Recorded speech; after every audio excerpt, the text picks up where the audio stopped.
What's going on, everybody? And I hope you're enjoying your Tuesday afternoon so far. This is MYG Jeffy T85 here.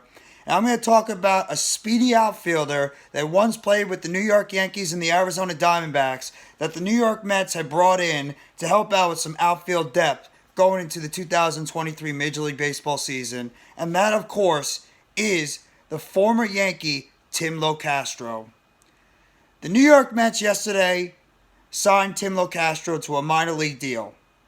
Now, I'll get a little bit more into that, but obviously, we're all talking about the big news that happened today, the Carlos Correa news. I threw out a short earlier on about the Carlos Correa news.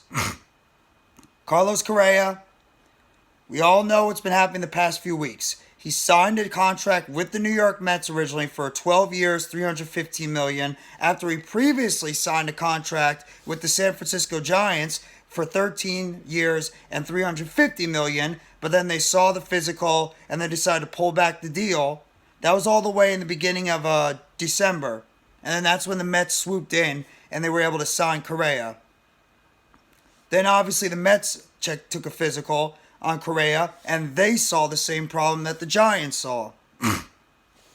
The Mets pretty much spent the past 3 weeks trying to figure out a revised deal. And it actually broke today from MLB.com's John Heyman that the Mets actually offered a 6-year, $170 million contract to Carlos Correa because of the fact they're worried about the whole injury issues that he's dealing with. And then last night, talks came from Ken Rosenthal that the Minnesota Twins had entered back into sweep negotiations for Carlos Correa, and then the news just broke this morning that Carlos Correa re-signed back with the Minnesota Twins for 2 years, $200 million, or for 6 years, $200 million overall, and he has an opportunity for make up to about $245 million overall with a couple of option years if he gets that 8th year overall. Obviously, I'm not disappointed that we didn't get Correa. Correa would have been an absolute added bonus for this team. But at the same time, I have confidence in the young players that this team is going to have. Like Brett Baty, Mark Vientos, Francisco Alvarez. You have Luis Guillorme, as well as Eduardo Escobar right now that could take over at third base. So the Mets are most likely going to put their faith in these young players to be able to come up for the minor league system. And hopefully they can go out there and help perform for this team. That's the hope.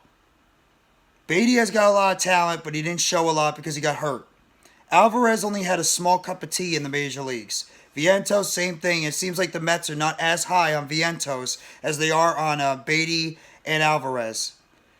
Eduardo Escobar was the tale of two halves. He was very bad in the first half. He was very good in the second half. And then Guillorme, he's a very good role player on the Mets team. But I don't know if you could trust him to be a starter. So I am disappointed we didn't get Correa, but at the same time, it's not the end of the world, and the Mets have got to go back to the drawing board and figure out what's the next move now that Carlos Correa is officially a Minnesota Twin. Now in terms of Tim Locastro. Tim Locastro is a 30-year-old outfielder. He was actually with the Arizona Diamondbacks back in 2021. But by July of 2021, he did get traded to the New York Yankees, where he was promoted eventually from Triple-AScranton. And in 47 overall games, he came in there and actually became a spark plug for that Yankees team, where he recorded 188 batting average, but he had a 607 OPS because of the fact when he did get on base, this guy was able to collect a whole bunch of steals. He had 12 hits, 3 home runs, and 6 RBIs, while he stole at least 8 bases. And he's sprint speed ranked at 99th percentile in StatCast. That pretty much meant when this guy was on the base paths, he would most likely steal a lot of bases. He originally was a 2013 13th round pick by the Toronto Blue Jays, and he made his MLB debut all the way back with the Dodgers 4 years later. So he pretty much was in the minor league system with the Blue Jays for 4 years until eventually he made his way over to the Dodgers, where eventually that's where he started. And then he was later traded to the Yankees for the first time in 2018, but the Yankees then flipped him 2 months later to the Diamondbacks, where he spent the past couple of years from 2018 till July 2021. And then that's where Locastro eventually got traded back to the Yankees from 2020 and from 2021 and obviously in 2022. He did log in a career 91 games in 2019, playing a mix of all three outfield spots. This kid obviously has a lot of experience playing all three spots in the outfield. In terms of his stats last year, Tim Locastro in 2022 with the New York Yankees, he had 43 at-bats overall. He had 8 hits in those 43 at-bats. He had 2 home runs with a 186 batting average, 13 runs scored, 4 RBIs with 8 stolen bases. He had an on-base percentage of .239, a slugging percentage of .349. He's not a power hitter, but that's what you expect, and an OPS of .588. And he only played in 38 games.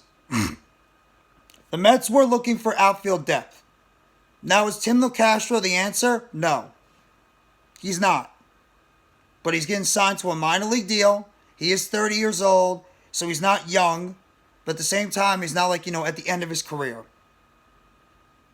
The Mets can bring this kid up if they think it's necessary, and you can use him as a guy to bring in late innings. If you're trailing by 1 run or 2 runs, put him on the base pads, and he's going to be an instant guy that can go out there and steal you a couple of bases to put you in better position to potentially score some runs.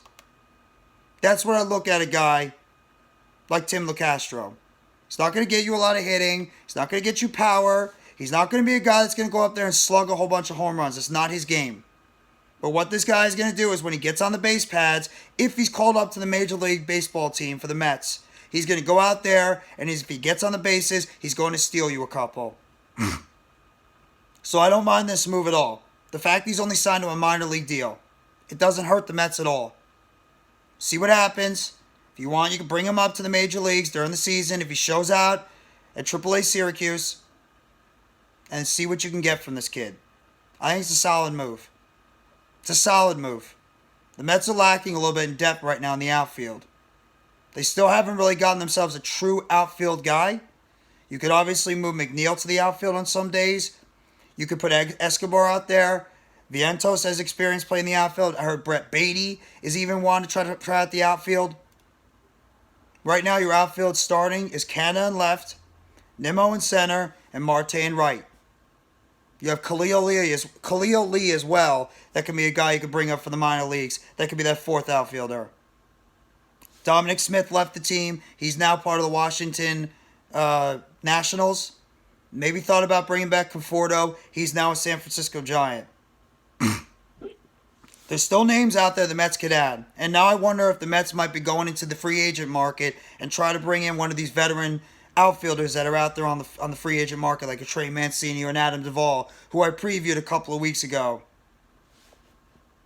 But the Mets bring in another potential outfield player that could maybe be a factor in terms of a guy you could bring up in later games and have him be on the base pads and steal you a couple of bases to be able to help get in some more runs. And Tim Locastro, the former Blue Jay that was picked in the 13th round in 2013, made his debut with the Dodgers in 2017. Then he was flipped a couple of months later to the Diamondbacks, where he spent in 2018 and 2021. That's where he spent his time. He was with the Yankees in 2018. Had a pretty decent season there. Then he was flipped to the Diamondbacks. And then he went to the Diamondbacks from 2018 to 2021. And then he eventually was traded back to the Yankees, where he spent 2021 and 2022 before he came in an unrestricted free agent, and now he's part of the New York Mets system.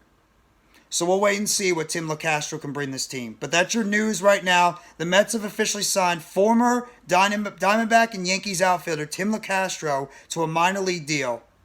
So if you guys like this video, please hit the like button below. Sub up if you haven't already to NYGJeffyT85 for more breaking news, updates, chatter, and free agent updates surrounding the New York Mets. Turn on the bell for notifications of the next video or short that I'll be dropping on the channel surrounding the New York Mets. And let me know in the comment section what you think about the New York Mets signing free agent outfielder Tim Locastro to a minor league deal. If you think it's a solid move, if you know a little bit about him, throw it in the comment section. And if you think this guy could be a potential contributor in terms of stealing some bases, and maybe if he gets on base as a contact hitter going into the Major League Baseball season 2023. Thank you very much, everybody. Have a great rest of your Tuesday evening. Take it easy, and as always, let's go New York Mets. All you got to do is you got to believe in those boys from Queens.